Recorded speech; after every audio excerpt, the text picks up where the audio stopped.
हर सुबह की तरह गांव जाग रहा था, लेकिन रामकृष्ण किसान के घर में गरीबी का सन्नाटा था। रामकृष्ण सूखी और फटी जमीन पर हल चलाता था, फिर भी उम्मीद नहीं छोड़ी थी।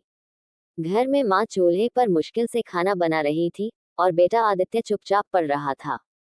ठंडी रातों में आदित्य लालटेन के सामने कांपते हाथों से पढ़ाई करता रहता।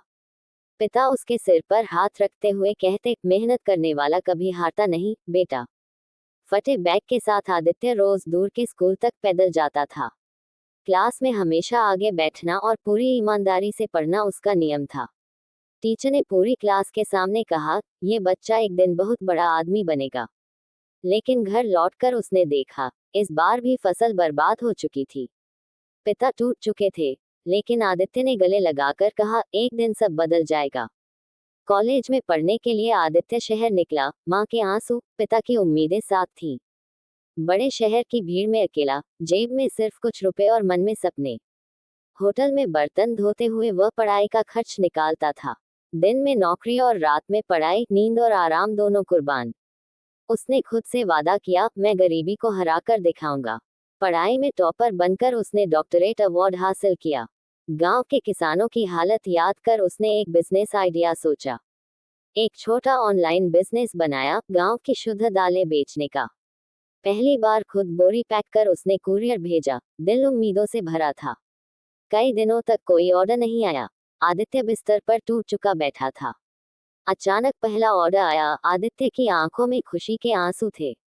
क्वालिटी सबसे पहले, हर पैकिंग में उसका दिल लगा होता था। ग्राहकों ने उसे पसंद किया, अच्छे रिव्यू मिलते गए। धीरे धीरे ऑर्डरों की बाढ़ आने लगी। छोटी दुकान गोदाम में बदल गई। अब आदित्य लोगों को नौकरी दे रहा था। लोग उसके सपने का हिस्सा बन रहे थे। सबके सामने उसकी company Aditya farm foods launch हुई। ट्रकों में माल लदकर पूरे देश में भेजा जाने लगा। इंटरव्यू में उसने गर्व से कहा, मैं किसानों से सीधे खरीदता हूँ, उन्हें सही दाम देता हूँ। कंपनी करोड़ों में पहुंच गई। उसका नाम खबरों में चमक गया।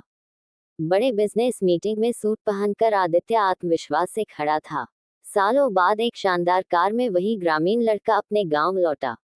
गांव के लोग कार रोकते ही हैरान होकर देखते रह गए। पिता खेत में काम करते हुए मिट्टी से भरे कपड़ों में ही थे। आदित्य दौड़कर पिता के पैरों पर गिर पड़ा, रोते हुए बोला, मैं सफल हो गया बाबा। पिता ने उसे गले लगाकर कहा, तू हमें नहीं, गरीबी को हराया है बेटा। पूरा गांव तालियों के साथ आदित्य का स्वागत करने लगा। आदित्य ने किसानों से कहा, अब कोई किसान भूखा नहीं रहेगा, सबको सही दाम मिलेगा। उसी गांव में दाल की बड़ी प्रोसेसिंग फैक्ट्री बनी। गांव के बेरोजगार लोगों को नौकरी मिली, पूरे इलाके में खुशियां फैल गईं। आदित्य स्कूल में बच्चों को किताबें बांट रहा था। हर बच्चे की आंखों में सपने थे। अब उसका परिवार आरामदायक जीवन जी रहा था, पर प्यार वैसा ही था। पिता ने भोजन के समय कहा, हम गरीबी में नहीं, मेहनत में अमीर थे। आदित्य आसमान की ओर देखते हुए बोला, भगवान धन्यवाद मुझे संभालने के लिए। गांव रोशनी से जगमगा रहा था। विकास और खुशहाली हर घर में दिख रही थी।